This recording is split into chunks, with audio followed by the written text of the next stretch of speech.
Viva! O Best of the Month da Medical Portfolio está de volta, hoje para discutir três dos artigos publicados durante o mês de janeiro e que consideramos serem relevantes para a prática clínica nas áreas da cardiologia, diabetes e obesidade. O meu nome é Ricardo Lodeiras Lopes, tenho comigo o Mário Santos, viva Mário, Olá, Ricardo. e o João Sérgio Neves. Olá, João. Olá, Ricardo. Isto significa que temos aqui a equipa científica da Medical Portfolio reunida mais uma vez para discutir estes três artigos. Começamos pelo Mário. Que artigo nos trazes hoje?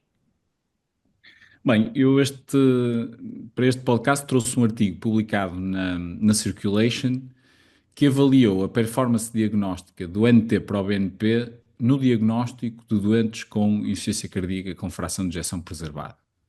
Neste trabalho, o método para diagnosticar este subtipo de insuficiência cardíaca foi aquele que é considerado gold standard, isto é, a medição invasiva das pressões de enchimento do coração esquerdo em repouso ou durante o exercício. E é um artigo que considero bastante importante porque muita da evidência que suporta a utilização do NT-proBNP vem de estudos com insuficiência cardíaca com fração de ejeção reduzida, que é um subtipo de insuficiência cardíaca bastante diferente, mesmo no que diz respeito aos biomarcadores e à magnitude da sua elevação, e porque os cutoffs que hoje atualmente são recomendados foram definidos de uma forma um pouco arbitrária, tendo como base a opinião de experts e poucos estudos empíricos como este. E este artigo eu recomendo todos os nossos ouvintes a lê-lo porque tem bastante informação e é bastante interessante, mas se eu tivesse que resumir numa frase as conclusões do artigo, eu diria que ele demonstra de forma inequívoca que se usarmos apenas um cutoff para todos os doentes, one size fits all, nós não vamos retirar todo o potencial diagnóstico que este importante biomarcador, que todos nós usamos na prática clínica, pode trazer para o diagnóstico de insuficiência cardíaca com fração de ejeção preservada, porque vamos ter, inevitavelmente, muitos falsos positivos e também muitos falsos negativos. E por isso, essa seria sem dúvida, a principal mensagem do artigo. Então, Mário, tendo em conta isso, que dicas é que podemos tirar desse artigo para a próxima vez que formos pedir um NT para o BNP num doente que suspeitamos de uma insuficiência cardíaca com fração de ejeção preservada? Três dicas fundamentais.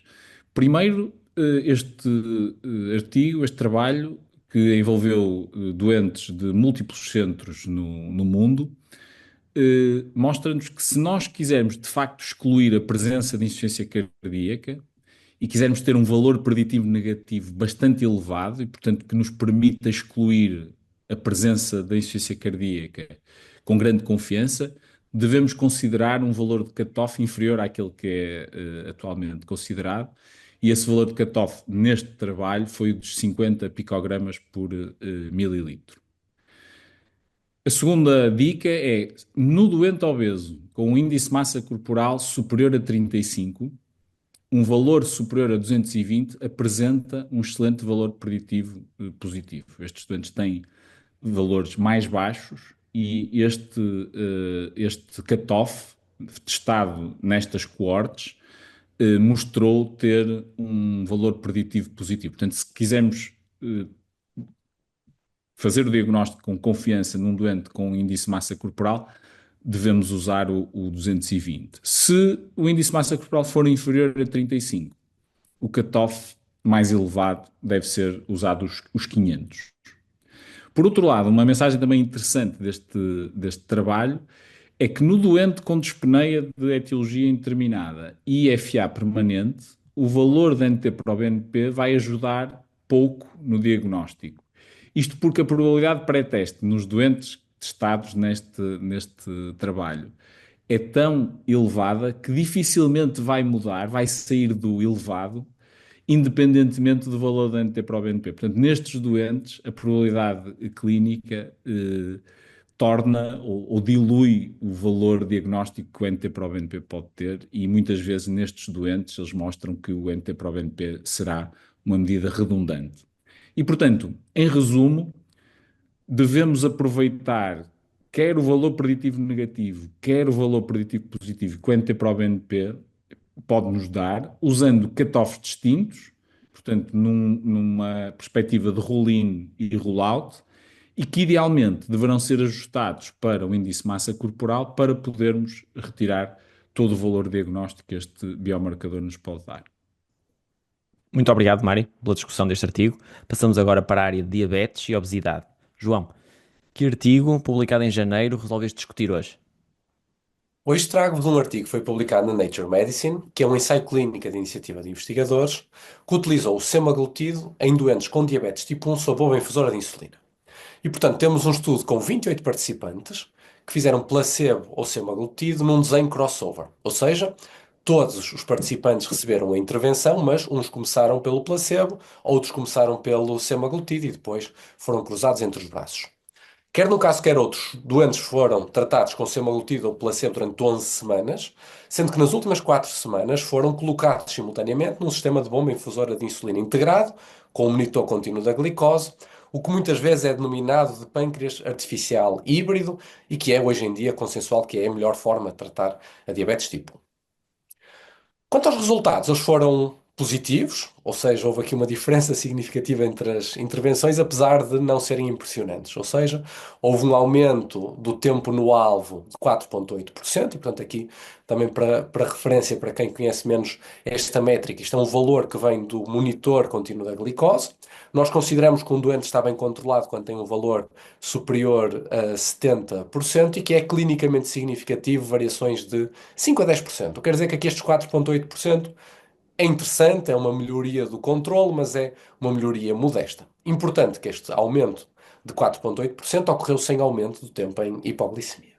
É importante também falarmos aqui da segurança, porque o tratamento foi globalmente bem tolerado, com um perfil de segurança que foi globalmente sobreponível ao conhecido, mas é importante dar aqui também uma nota de cautela, porque isto é um grupo pequeno de doentes, mas ocorreu em 2 doentes cetoacidoses, ou melhor, não ocorreu cetoacidose, mas ocorreu cetose euglicémica recorrente, em que nos 2 casos ocorreu apenas durante a fase de tratamento com semaglutide. E, portanto, não houve nenhuma cetoacidose, mas esta nota de alerta para um possível aumento dos níveis de corpos tónicos em alguns doentes. João, estamos habituados a que nos tragas artigos e ensaios com o semaglutide com milhares de doentes. Hoje trouxeste-nos um ensaio com 28 doentes. O que é que podemos aprender com este estudo? O que é que ele nos traz? Este estudo traz-nos algo que nós já não víamos há algum tempo, que é estudos com agonistas receptor de GLP-1 na diabetes tipo 1. Ocorreram alguns inicialmente e que eu até já vou referir a seguir com o liraglutido, mas esta linha de investigação, por assim dizer, foi abandonada pelas empresas que desenvolvem estes fármacos, o que levou a que eles ainda não tivessem sido testados com aquilo que hoje é considerado o gold standard do tratamento da diabetes tipo 1, que são as bombas infusoras de insulina híbridas. E, portanto, temos aqui a possibilidade, num estudo, apesar de pequeno, de ver o que é que acontece a doentes que são tratados com bombas infusoras de insulina híbridas e, simultaneamente, são tratados com semaglutide. E o primeiro ponto importante é que realmente houve um benefício estatisticamente significativo, mas que foi de magnitude moderada no controle glicémico. Podemos também dizer que o tratamento foi globalmente seguro, mas traz-nos alguma dúvida quanto a possível risco de cetose, eventualmente cetoacidose. E é interessante que este é um sinal de alerta que é consistente com os tais estudos prévios que tinham sido feitos com o liraglutide e foram desenvolvidos 2 estudos de maiores dimensões, o Adjunct 1 e o Adjunct 2, e quer num quer noutro houve um aumento do número de doentes a ter elevação significativa do nível de corpos tónicos, apesar de mesmo nesses estudos os eventos de cetoacidose terem sido raros. Havia a dúvida se isso estava relacionado com o liraglutide e o semaglutide podia ter um perfil melhor. Este estudo leva-nos a pensar que talvez seja um efeito de classe neste grupo de doentes, o que é importante porque, apesar de termos poucos estudos recentes, a utilização de agonistas receptor de GLP-1 é muito frequentemente utilizada off-label na diabetes tipo 1. Este estudo, no fundo, vem validar alguns potenciais benefícios, apesar de em doentes que tenham uma bomba infusora de insulina híbrida, não será de esperar uma grande melhoria do controle glicémico, mas salienta também que há potenciais riscos associados a possível aumento dos níveis de corpos tónicos. Muito bem, de facto podemos aprender sempre, quer do ponto de vista metodológico, quer do ponto de vista de conteúdo, com pequenos ensaios. desde que as questões sejam clinicamente relevantes. Ricardo, agora é a tua vez. Eu acho que toda a gente já adivinhou qual foi o artigo que tu escolheste para discutir este podcast. Quando nós o destacamos na app, eu lembrei-me, talvez o Ricardo escolha este para discutir no podcast. Então, o que é que nos trouxeste? Eu pensava que ia ser surpresa. Eu não podia deixar de destacar o follow-up a 10 anos de hard outcomes de um ensaio clínico randomizado, que não temos todos os dias, não é? Sobretudo quando esse estudo pretendeu perceber o papel da angiotensina coronária na investigação da suspeita de doença coronária. Sim, obviamente, estou a falar do estudo Scott Hart, e este follow-up a 10 anos foi publicado recentemente na Lancet. O Scott Hart foi um ensaio clínico randomizado realizado na Escócia, que incluiu doentes referenciados à consulta de cardiologia por suspeita de doença coronária, que foram randomizados para um grupo onde foi realizada uma angiotensina coronária ou para um grupo controlo, neste caso onde a investigação ficou ao critério do clínico, de acordo com os cuidados clínicos habituais.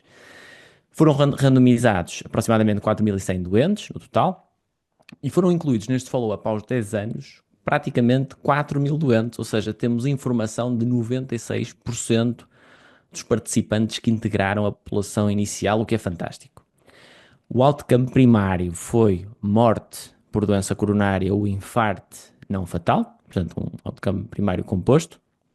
E em relação aos resultados desta análise aos 10 anos, observou-se uma redução de 21% do outcome primário composto no grupo que fez angiotensina coronária, maioritariamente à custa de uma redução dos infartos não fatais, cerca de 28% de redução, o que resulta de uma redução de risco de 6% no grupo controlo para 4,3% no grupo que fez a angiotensina coronária. Ricardo, todos nós somos fãs de ensaios clínicos randomizados. Uma das críticas que muitas vezes lhes é apontada é tentar extrapolar para o longo prazo resultados de poucos meses ou poucos anos. E, portanto, é bom podermos estar aqui a discutir um outcome a 10 anos. Duas questões. A primeira é se estes resultados seguem a linha das análises prévias que já tinham sido publicados com este estudo. E a segunda é de que forma é que isto nos vai mudar na nossa prática clínica. Em relação à primeira questão, sim. Portanto, estes resultados corroboram as análises prévias que tinham sido publicadas com menor tempo de follow-up. Notou-se desde cedo este efeito na redução do risco de infarto não fatal, nomeadamente na análise feita aos 5 anos, que tinha sido publicada na New England. Mas o principal receio em relação à realização de angiotensina coronária era que, de alguma forma, nestes doentes, isto também se associasse à realização de um maior número de coronariografias invasivas, ou seja, cateterismos coronários, e de intervenções para revascularização coronária. Isto não aconteceu, ou seja, não houve uma diferença entre o número de cateterismos e de intervenções coronárias realizadas nos dois grupos. Por outro lado, em relação à prática clínica, podemos dizer que a população incluída reflete o tipo de doentes que vemos no dia a dia, em que praticamente metade eram mulheres e 2/3 apresentavam sintomas que poderiam ser classificados como uma dor torácica não anginosa ou angina atípica. Aqui a questão é como é que um teste diagnóstico pode prevenir infartos a 5 e a 10 anos. A explicação provável é o maior número de doentes no grupo que fez angiotensina coronária a fazer aspirina e antidislipidémicos. Isto é muito fácil de implementar e perceber na prática clínica. Ou seja, perante a suspeita de doença coronária, é possível ter mais informação útil para definir a estratégia de otimização de risco cardiovascular, pedindo uma angiotensina coronária, do que, por exemplo, pedindo uma cintigrafia de perfusão miocárdica. Um exemplo muito prático. Com o resultado de cintigrafia normal, eu assumo que não há isquemia e todas as decisões a tomar daí em diante serão com base naquilo que já se sabia sobre o doente. Se eu pedir uma angiotensina coronária, mesmo não havendo doença obstrutiva, posso saber, por exemplo, que o score de cálcio é 500 e que há aterosclerose coronária difusa nas 3 artérias, o que provavelmente pode justificar a prescrição da aspirina em dose profilática e de definir um alvo de LDL para um valor inferior a 55 mg por decilitro, o que logicamente mudará o risco de eventos cardiovasculares daquele doente a 5 e a 10 anos. Nada melhor do que falar da angiotensia coronária para terminar este episódio do Best of the Month.